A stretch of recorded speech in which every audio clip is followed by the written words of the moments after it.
Assalamualaikum warahmatullahi wabarakatuh. Alhamdulillahirabbil alamin wa bihi nasta'inu ala umuri dunya waddin. Wassalatu wassalamu ala asyrafil anbiya'i wal mursalin nabiyina Muhammadin wa ala alihi wa ashabihi ajma'in amma ba'd.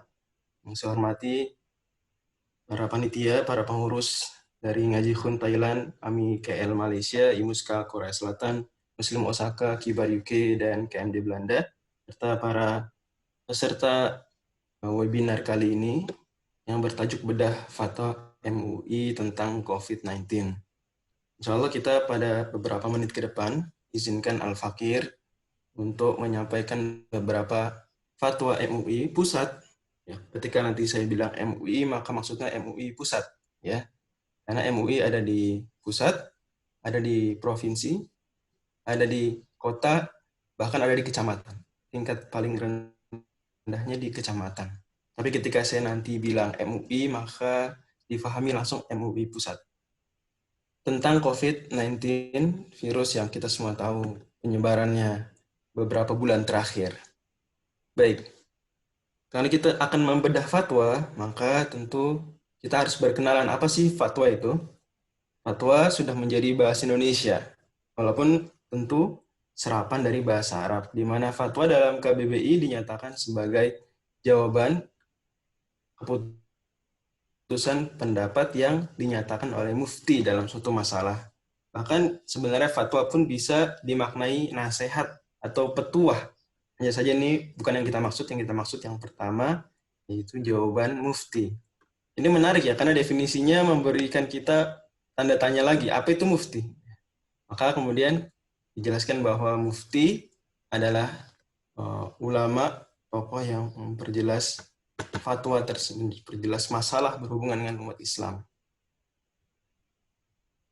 Baik, jadi fatwa dan mufti sudah jadi bahasa Indonesia, tapi dia berasal dari bahasa Arab yang sebenarnya dari kata kerja afta yufti. Jadi fatwa ini isi masdar. Mungkin beberapa hadirin ada yang atau sudah mempelajari bahasa Arab sedikit banyaknya, atau bahkan mungkin di negara masing-masing mengadakan kursus bahasa Arab dasar. Nah, ini dia isi masdar, bukan masdar dari afta yufti karena masdarnya ifta. Tapi di sini pakai isi masdar fatwa. Yang artinya sebenarnya secara bahasa Arab memperjelas. Nah, kemudian afta sendiri, kalau ditarik akar katanya, dan kita harus tahu ya bahwa semua kata kerja bahasa Arab, atau hampir semuanya, bisa dibilang 95% lebih, ini berasal dari 3 huruf. Ya, dan untuk kata kerja ini, 3 hurufnya adalah fa, ta, dan ya. Yang mana memiliki makna istiqoqi, yaitu kesegaran dan keterpisahan. Kesegaran dan keterpisahan. Hubungannya apa dengan fatwa tadi memperjelas? Jelas, sehingga fresh dia. Tidak tercampur dengan hal-hal yang mencemarinya, dari hal-hal yang membuatnya tidak jelas. Segar. Terpisah. Ini terpisah dari keraguan-raguan. Dia seolah memisahkan antara perkara yang samar, memisahkan antara keraguan. Karenanya, kemudian dalam bahasa Arab, remaja, bahasa Arabnya apa? Fata. Karena remaja ini masih segar, dan juga dia baru terpisah dari masa kanak-kanak, dan juga fata, remaja adalah pemisah antara masa kecil dan masa dewasa. Bisa difahami ya? Baik. Ini mungkin beberapa hadirin ada yang baru dengar seperti ini ya, tapi ini penting. Jadi fatwa seperti itu adanya. Ini menarik dalam bahasa Arab. Adapun dalam fikih, maka fatwa sendiri maknanya, definisinya, yang terbaik definisinya Imam Al-Hattab, ulama Malikiyah, dalam kitab beliau Mawahibul Jalil. Kitab beliau, fatwa ada al-ikhbaru an hukmin syar'i la ala wajil ilzam. Ini penting nih, dipahami ya, bahwa fatwa itu pemberitahuan mengenai hukum syariat. Berarti dia sifatnya informatif, memberitahu. Ya. Anda mau percaya, mau nggak percaya, terserah. Ini saya kasih tahu. Memberitahu berarti hasil jawaban. Ya. Atau bisa juga tanpa perlu jawaban, walaupun ini tidak lazim. Ya. Yang lazim, kata ikhbar itu mengabari setelah diminta. Mengenai hukum syariat, karenanya kalau ada dokter atau insinyur atau pakar lain yang menyampaikan pendapat, ini tidak disebut fatwa dalam fikih. Karena fatwa terkait hukum syariat. Walaupun kita tetap menghargai kepakaran-kepakaran tersebut dan diperhitungkan nanti dalam fatwa, tapi apa yang mereka sampaikan bukan fatwa ya, secara pengertian terminologi. Kemudian ala wajil ilzam, tapi tidak ada pengharusan. Jadi fatwa ini penting nih, pembeda mungkin yang sangat penting harus kita garis bawahi adalah bahwa fatwa tidak ada pengharusan. Jadi mau di fatwa sesuatu haram, sebenarnya kalau tidak diikutin ya, mau ikutin fatwa ulama lain yang bilang boleh, itu sah-sah saja. Pada dasarnya sah-sah saja. Jadi Anda ada dua ulama berfatwa, yang satu bilang haram, satu bilang boleh. Seseorang, orang awam, tidak harus mengikuti yang A atau mengikuti yang B. Tapi pastinya dia harus melakukan sesuatu dengan dasar. Jadi jangan sampai ulama semua cuma bilang haram atau makruh, dia pilih pendapat boleh, yang nggak ada. Tidak ada yang berfatwa demikian. Tapi selama ini hanya sebatas fatwa, maka tidak ada pengharusan. Berbeda dengan kalau misalnya keputusan hakim, maka harus. Anda tidak bisa mengatakan, saya nggak setuju dengan pendapatnya hakim, saya ikuti pendapat ulama lain. Nggak bisa. Di pengadilan nggak bisa begitu. Tapi dalam fatwa bisa. Dengan tetap menghargai para ulama, tapi demikian adanya. Fatwa la ala wajhil ilzam. MUI sendiri, sebenarnya kerjaannya tidak hanya fatwa. Walaupun ini pekerjaan yang paling mencolok. MUI, Majelis Ulama Indonesia, berdiri tahun 75. Ini didefinisikan dalam Perpres nomor 151 tahun 2014. Ya, itu bahwa dia adalah wadah musyawarah para ulama, pemimpin, dan cendekiawan muslim. Dan ini hal yang harus kita pahami bahwa MUI isinya tidak hanya ulama syariat saja, tidak hanya ulama fikih saja, tapi di dalamnya juga ada dokter. Termasuk kami di Komisi Fatwa juga demikian adanya di MUI DKI Jakarta dan MUI lainnya, ada dokter. Ini yang sering di dokter karena sangat detail ya. Adapun kepakaran lain, kita sifatnya hanya mengundang saja. Kalau ada kasus terkait dengan bidang sosial, kita undang pakar sosial, pakar hukum, pakar psikologi, diundang. Tapi kalau yang stay, settle di dalam komisi fatwa, umumnya dokter. Cendekiawan muslim. Dalam mengayomi umat, mengembangkan kehidupan islami, dan berpartisipasi pembangunan nasional. Karena dalam perpres yang sama dinyatakan MUI adalah mitra pemerintah. Jadi resmi MUI mitra pemerintah. Dan MUI punya peran 5 yang paling penting sesuai khitahnya, tapi yang kita garis bawahi adalah sebagai pemberi fatwa. Bagaimana kedudukan fatwa MUI sebenarnya dalam bermasyarakat? Demikian isitornya dinyatakan. Saya diminta menjelaskan apa kedudukan fatwa MUI dalam bermasyarakat. Tentu Muslim menghargai para ulama. Bagi para kaum muslimin, tentu fatwa ulama ini adalah salah satu hal yang begitu menentukan. Dan ini sesuai dengan mindset Muslim bahwa segala sesuatu harus dipertimbangkan dengan agama. Salah satunya dengan agama. Dan andai ada pertentangan antara agama dengan selain agama, maka dilihat jika yang dalam agama itu adalah sesuatu yang sudah pasti, seperti haramnya zina misalnya. Kemudian dalam ilmu lain selain agama menyatakan nggak apa-apa tidak haram, maka ini pasti yang benar agama. Kemudian kalau seandainya hal ini pasti secara penelitian dalam ilmu lain, tetapi dalam pendapat para ulama agamawan, para ulama Islam ini belum mencapai titik sepakat, ada perbedaan di antara mereka atau dalilnya tidak pasti, maka masih mungkin ternyata yang kita pilih pendapat para ulama yang sesuai juga dengan penelitian yang sudah terbukti valid tadi. Pada akhirnya, Muslim selalu menjadikan agama pertimbangan yang paling utama di antaranya. Karenanya kita, andai fatwa MUI pun tidak memiliki kedudukan mengikat secara hukum, tetap sebagai warga Muslim yang baik, bahkan termasuk warga Indonesia yang baik, adalah tetap menghargai dan mempertimbangkan betul fatwa MUI. Secara hukum, fatwa MUI kita dapati dia nggak masuk ke dalam hierarki perundang-undangan. Dalam Undang-Undang Nomor 12 tahun 2011 tidak ada fatwa MUI di dalamnya. Ada Perpres, Perpu, ada PP, ada undang-undang, ada Perda, tapi tidak ada fatwa MUI. Karena dia tidak termasuk undang-undang yang mengikat. Tetapi bisa saja secara tidak langsung fatwa MUI mengikat secara hukum. Kapan? Yaitu kalau perundang-undangan tadi secara tegas menyatakan fatwa MUI atau pendapat MUI sebagai rujukan. Contoh dalam Undang-Undang Perbankan Syariah, jelas di pasal 26-nya dinyatakan di Undang-Undang Nomor 21 tahun 2008 bahwa fatwa MUI dalam hal ini DSN, Dewan Syariah Nasional, itu rujukan. Sehingga fatwa DSN itu sebenarnya secara tidak langsung mengikat secara hukum. Begitu juga dalam Undang-Undang tentang Jaminan Produk Halal, Undang-Undang JPH nomor 33 tahun 2014 juga demikian dinyatakan adanya. Itu sebelum ada terjadi perubahan dan semisalnya. Dan sekalipun demikian juga, tetap fatwa MUI sering dijadikan pedoman dalam pengambilan kebijakan banyak lembaga-lembaga pemerintahan dan non-pemerintahan. Karenanya, kita di Komisi Fatwa juga sering mendapat pertanyaan, penanyanya adalah lembaga. Ya.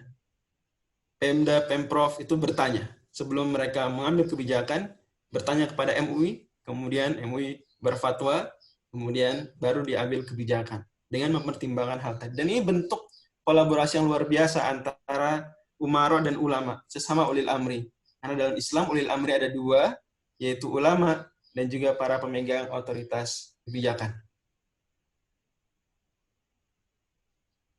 Tadi tentang fatwa tentang MUI. Kemudian kita lanjut ke pembahasan kaidah-kaidah fikih yang ada dalam fatwa MUI terkait COVID-19. Sebelumnya perlu diingat bahwa dalam pengambilan keputusan, ya, MUI tidak hanya mempertimbangkan kaidah fikih, tetapi panitia meminta saya fokus di kaidah fikih karenanya nanti kita berikan porsi besar. Dalam penetapan fatwa, MUI mengambil 3 metode. Ini penting nih. Yang pertama, metode nakli. Bagaimana metode nakli? Yaitu langsung dari ayat, langsung dari hadis. Tentu dengan mempertimbangkan penafsiran ulama tafsir dan penjelasan para pensyarah hadis. Tapi dalilnya langsung dari ayat dan hadis. Dan ini juga dilakukan oleh ormas Islam lainnya semisal Muhammadiyah, Majelis Tarjih Muhammadiyah, ini mengambil metode nakli juga. Kemudian metode kedua, metode qauli, yaitu mengambil pendapat ulama, qauli. Jadi makanya dalam fatwa MUI selalu mempertimbangkannya ada ayat-ayat dan hadis dan ada juga pendapat-pendapat ulama. Dan ini yang terkenal dari ormas-ormas Islam lain juga yang menempuh metode kedua ini adalah Lajnah Bahthul Masailnya Nahdlatul Ulama. Hanya bedanya nanti kalau MUI tidak membatasi lingkup ulama 4 mazhab, tidak membatasi. Adapun Lajnah Bahthul Masail Nahdlatul Ulama membatasi pada ulama 4 mazhab saja. Itu perbedaannya. Kemudian metode yang ketiga adalah metode manhaji. Apa metode manhaji? Yaitu metode yang disimpulkan dari beragam dalil syariat meskipun tidak ada teksnya di ayat atau hadis secara tegas, atau juga tidak ada bahkan pendapat ulama.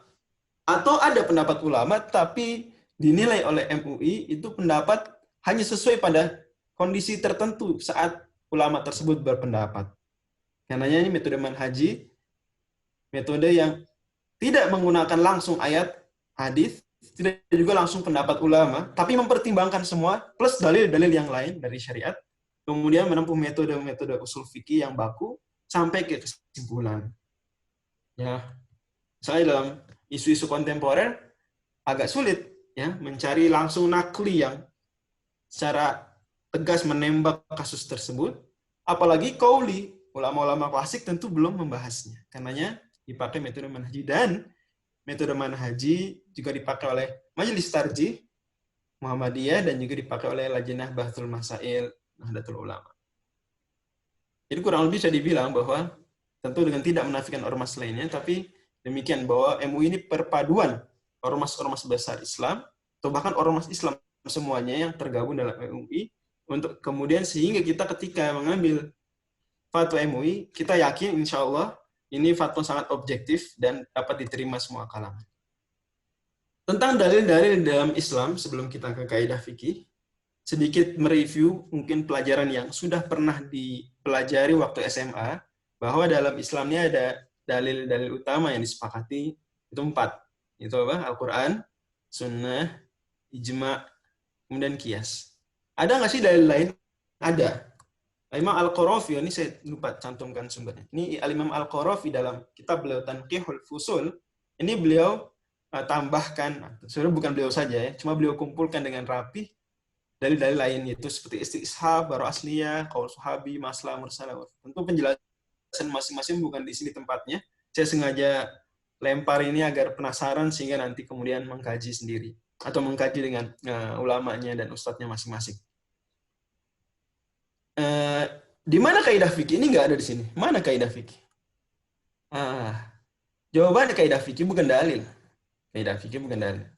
Kaidah fikih itu sendiri bukan dalil, tapi yang merupakan hasil dari dalil lain. Yang mana dalil ini kekuatannya luar biasa. Apa dalil tersebut? Yaitu istiqra'. Kita lihat tadi di sini nomor 10, istiqra'. Kelihatan ya? Istiqra'. Apa itu istiqra'? Yaitu penalaran induksi. Hasil dari penelitian yang menyeluruh. Jadi ulama melakukan penelitian kepada semua produk hukum fikih, yang mana kemudian dia simpulkan dengan satu kalimat. Dia ambil, ternyata kalau orang nggak bisa berdiri, dia sholatnya boleh duduk. Orang kalau nggak bisa puasa karena sakit, dia boleh nggak puasa, nanti qadha. Begini. Dapat kesimpulan bahwa kalau kondisi sulit, maka Islam memberikan kemudahan. Jadilah kaidah fikih, al-masyaqqah tajlibu taisir. Begitu. Itu tidak ada hadis yang tegas berbunyi begitu, tapi ini hasil kesimpulan. Karena itulah, karena dia hasil penelitian yang mendalam dan menyeluruh, maka sangat kuat kedudukannya. Seolah-olah dia ini ekstrak dari Islam, ekstrak dari fikih. Kita kembali ke atas sedikit, terkait dengan apa sih kaidah fikih itu dan apa pentingnya. Sekali lagi, kita untuk pertemuan kali ini sorotan utamanya ke kaidah fikih. Kaidah fikih didefinisikan oleh Imam Al-Hamawi dalam kitab beliau Rumzu Uyunil Basair, yang merupakan penjelasan dari Al-Ashbahun Nadhairnya Imam Suyuti. Dan beliau dia adalah hukmun aktsari la kulli yantabiqu ala aktsari juz'iyatihi litu'rafa ahkam. Yaitu dia hukum sifatnya kebanyakan, tidak keseluruhan. Dia katakan tidak keseluruhan karena hampir semua kaidah ada pengecualian sedikit. Sedikit aja. Yang berlaku pada kebanyakan bagian-bagiannya, sehingga hukum kita dapat ketahui dengan melihat kaidah saja. Dengan tahu kaidah, kita bisa kenal hukum. Tentu bukan karena kaidahnya dalil. Dan yang melihat juga bukan orang awam sekali ya. Kalau faqih, orang yang pakar melihat, dia dengan kejeliannya, dengan ilmunya yang sudah didapat, bisa memetik hukum dengan kaidah. Dijelaskan juga definisi oleh Profesor Hasbi As-Siddiq ya, dalam buku beliau Falsafah Hukum Islam. Pentingnya apa? Kaidah fikih ini kaidah fikih yang pertama meringkas dan menghimpun banyak hukum hanya dalam satu kalimat. Sangat ringkas, sederhana, dan terasa sangat nikmatnya. Juga dia yang kedua mengintegrasikan antar banyak hukum fikih, bahkan lintas bab. Jadi satu kaidah berguna dan tidak akan disebut kaidah kalau tidak demikian ya. Berguna tidak hanya dalam hal toharoh, juga dalam sholat, dalam zakat, dalam puasa, haji, dalam pernikahan, dalam muamalah bisnis, jual beli, terus dalam jihad, dalam hukum-hukum pidana, dalam hukum-hukum peradilan, makan minum, perlombaan, sumpah, persaksian, semua bab fikih itu bisa masuk kaidah. Dan memang tidak akan disebut kaidah fikih kalau nggak bisa masuk ke banyak bab seperti itu. Pasti. Kemudian juga karena memudahkan kita mencari hukum. Jadi dengan tahu ini, hukum dapat dicari dengan mudah. Juga kaidah fikih membuat kita jadi tahu falsafah dari Islam itu sendiri. Dan kaidah fikih membangun sense fikih dan juga skill fikih seseorang. Dengan sering berlatih dia pakai kaidah fikih, dia kekuatan nalar fikihnya semakin meningkat. Oke, MUI Pusat sampai hari ini, ya, ini tanggal berapa nih? Tanggal 4 April, ini baru merilis 4 edaran, ya, terkait dengan COVID-19. Jadi para jemaah sekalian dirahmati Allah Subhanahu Wa Taala, semuanya di bulan Maret. Di bulan Maret lalu, MUI Pusat merilis 4 edaran. Yang pertama tausiah, tanggal 3 Maret 2020, yang sebenarnya kesimpulan dari tausiah tersebut adalah mengajak kaum muslimin untuk kunut nazilah karena COVID-19 adalah musibah. COVID-19 adalah musibah sehingga mengajak kunut nazilah, mengajak bertaubat, mengajak memperbanyak ibadah, kemudian mengajak juga untuk menjaga kebersihan terutama cuci tangan dan wudhu, dan itu mengajak untuk menjaga kondusivitas media sosial, menjaga kerukunan, dan hal-hal yang semisalnya. Ini isi tausiah 3 Maret. Kemudian 16 Maret dirilis fatwa nih baru. Fatwa. Jadi bukan imbauan ya. Banyak kalangan yang menyebutnya imbauan. Ya mungkin kalau maksudnya dia tidak mengikat secara hukum, ya benar imbauan. Tapi ini bukan imbauan, ini fatwa. Jadi produk hukum, bukan sekedar nasihat. Yaitu tentang penyelenggaraan ibadah saat terjadi wabah COVID. Di mana kesimpulan dari, untuk poin-poin penting dari fatwa ini, seperti misalnya boleh bagi wilayah yang dikhawatirkan tersebar virus untuk tidak sholat jamaah, untuk tidak sholat Jumat bahkan. Juga haram bagi yang dia sudah kena virus untuk melakukan ibadah tadi. Jadi fatwa MUI ini kurang lebih membedakan antara yang kena penyakit, yang daerah resiko besar, dan daerah yang resikonya kecil atau hampir tidak ada. Ini yang fatwa yang nomor 14 ini yang heboh ya. Yang sampai sekarang mungkin masih ada yang memperdebatkan atau membicarakan. Ini menarik karena di situ orang nggak sholat Jumat, orang nggak sholat jamaah di masjid. Dan ini 16 Maret menariknya lebih dulu daripada pemerintahan Arab Saudi. Arab Saudi baru 17 Maret. Ya. Hay'ah Kibar Ulama Arab Saudi baru 17 Maret. 16 Maret ini Mesir ya. Sama berarti Indonesia dan Mesir berbarengan, harinya sama, merilis fatwa terkait dengan tidak sholat berjamaah di masjid. Kemudian 10 hari berikutnya, karena ada pertanyaan gimana nih?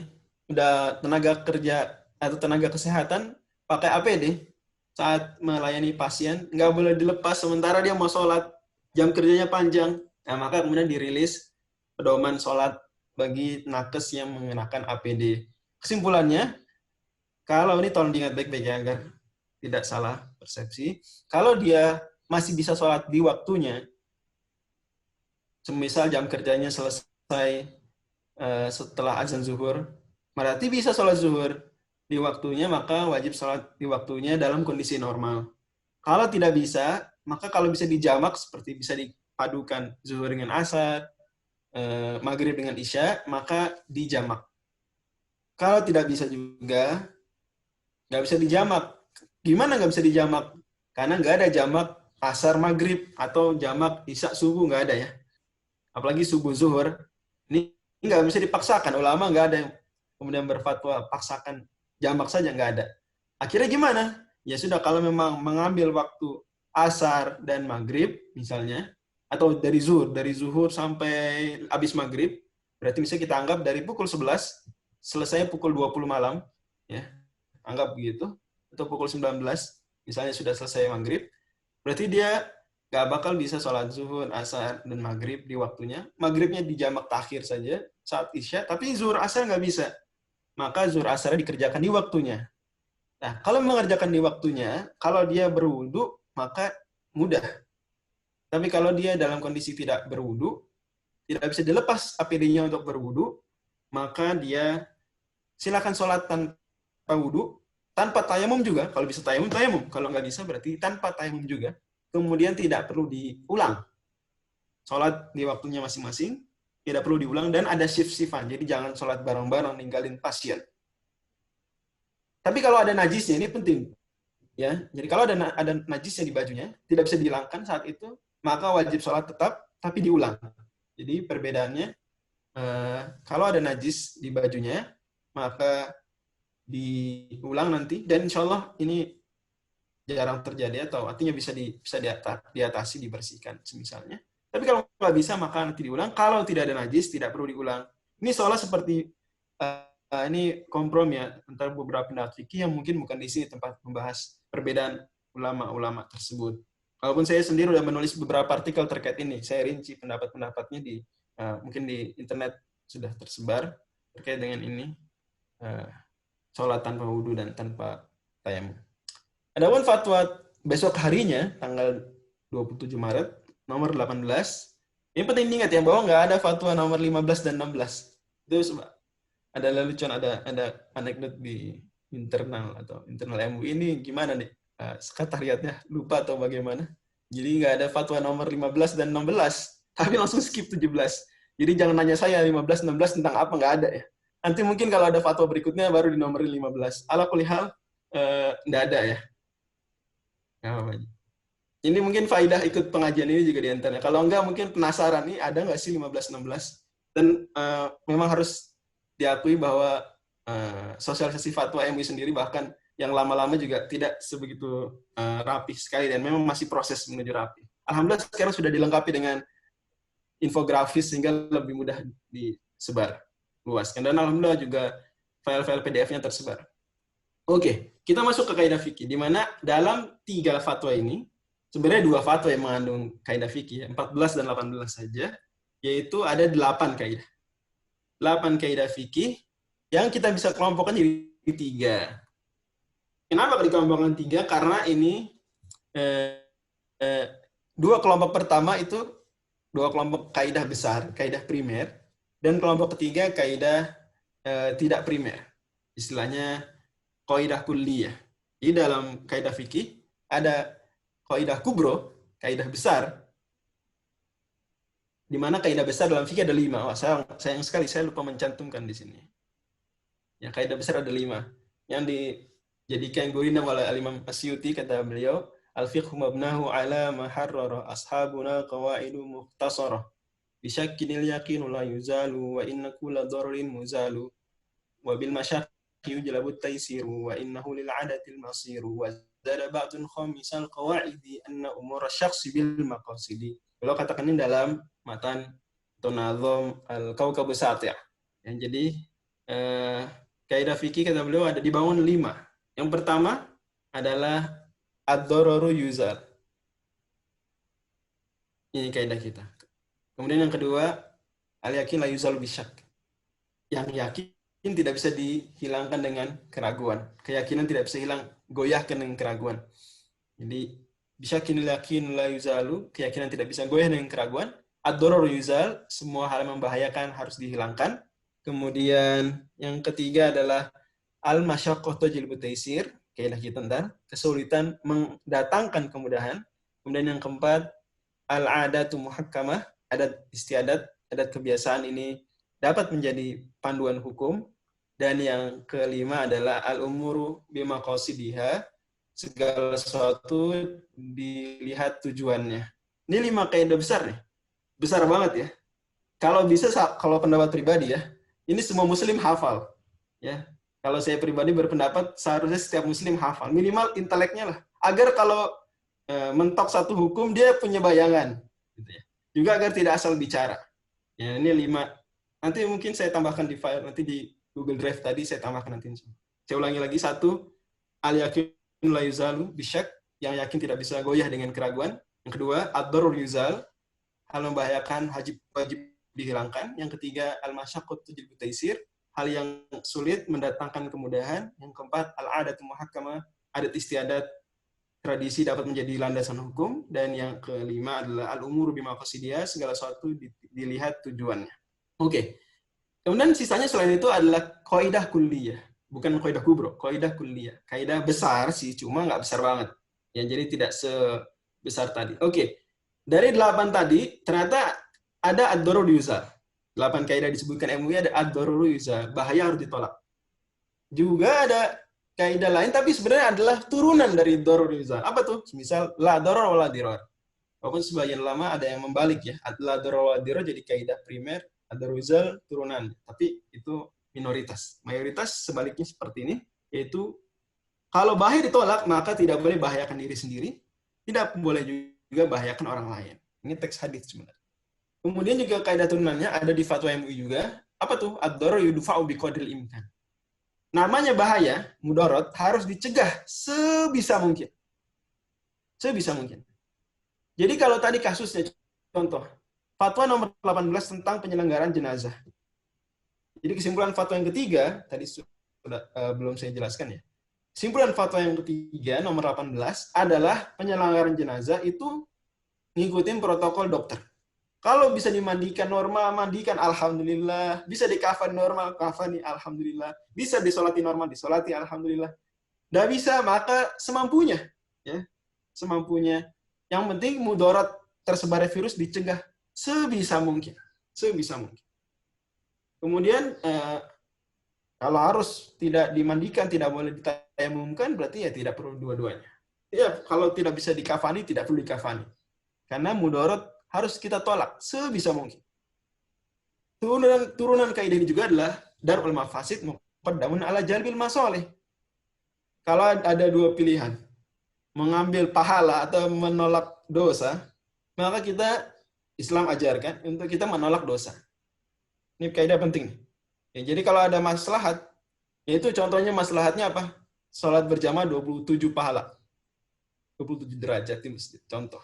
Tapi mafsadatnya virus tersebar, orang jadi sakit, mengancam nyawa bahkan ini penyakit, bukan sembarang penyakit.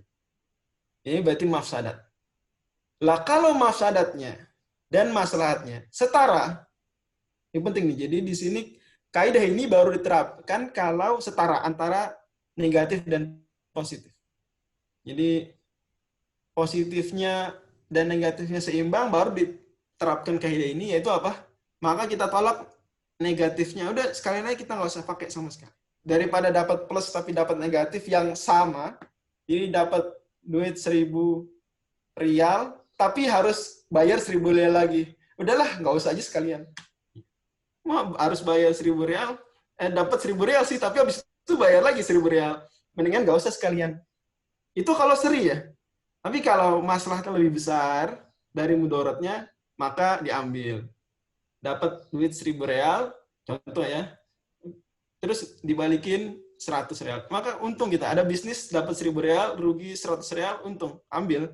Tapi kalau ada bisnis sebaliknya ya, mudarat lebih besar. Dapatnya 100 real, mohon maaf saya pakai real ya, atau uang sini. 100 real, kemudian ngeluarinnya 1.000 real, ngapain? Mudarat lebih besar. Pebisnis pun gitu, kalau ada bisnis, untung 1.000, rugi 1.000, diambil nggak kira-kira? Ya enggak lah. Ngapain? Effort saya untuk bisnis aja udah keluar tenaga, udah keluar waktu. Ini maksud kaidah ini. Nah, itu andai pahala 27 derajat seimbang dengan mudarat penyebaran virus. Itu kalau seimbang. Nyatanya nggak seimbang. Nyatanya virus lebih besar mudaratnya. Karena sebesar-besarnya pahala sholat jamaah, kalau dia meninggal habis itu, ya nggak bisa sholat jamaah lagi. Nggak bisa sholat jamaah lagi. Udah gitu sholat jamaah pun tidak wajib menurut mayoritas ulama.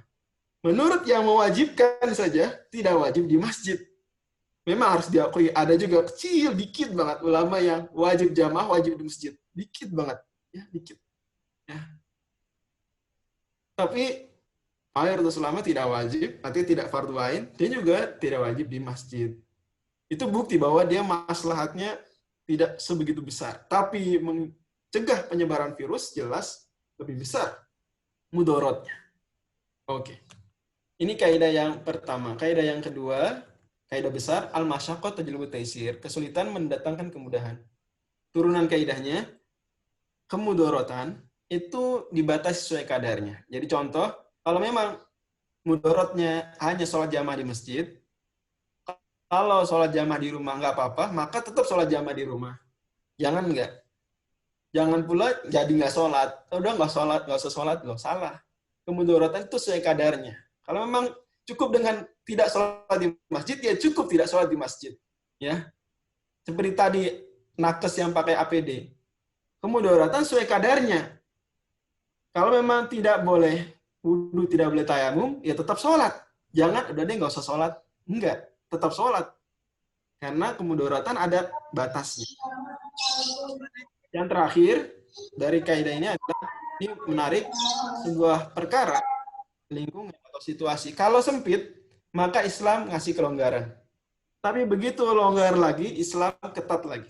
Idza daqal amru tasa wa idza tasa daqa. Imam Syafi'i bilang ini kayak karet ya. Itu dia kalau dia longgar, dia ketat. Kalau kita ketat, dia longgar. Kemudian kaidah yang tidak masuk kaidah besar adalah kaidah kuliah, yaitu tasarruful imam ala ra'iyya manutun bil maslahah. Semua kebijakan pemimpin terhadap rakyat harus mengikuti kemaslahatan umum. Tidak boleh sembarangan, tidak untuk kemaslahatan pribadi misalnya, harus memperhatikan kemaslahatan umum, tentu ditimbang-timbang antar kemaslahatan, dan MUI sendiri juga merekomendasikan banyak hal yang sudah dilakukan sebagiannya oleh pemerintah.